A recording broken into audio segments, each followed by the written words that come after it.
مفيش أي حاجة فاكرها من حياتي، أو يمكن ما حصلش فيها حاجة تستاهل أفتكرها، إلا في 3 أيام بس هما اللي فاكر إيه اللي حصل فيهم.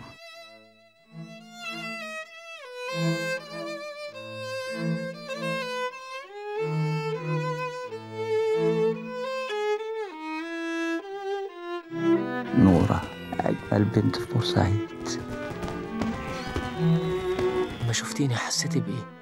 كنت خايفة لا تكون غير الصورة اللي حبيتها في خيالي، لكن إحساسي ما تغيرش. كل رجالة بورسعيد وقعوا في غرامها. انت عارفة ان انا كمان كنت بحبك نورة، انا عايز ابقى معاكي على طول.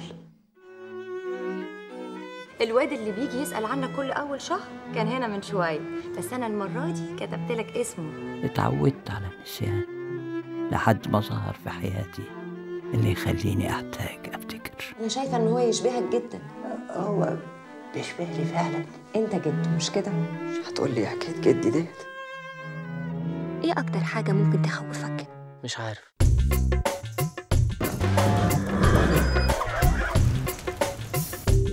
قليل الأدب وسافل كمان.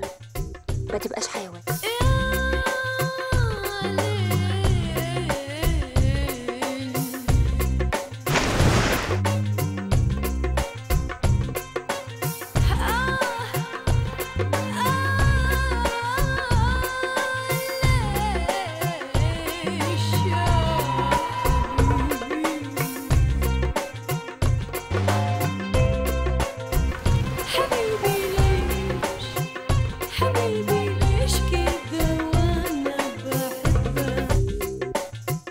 الحاجات المهمة اللي غيرت حياتي بتساعد، حتى الزمن بيفوت جنبي من غير تأثير.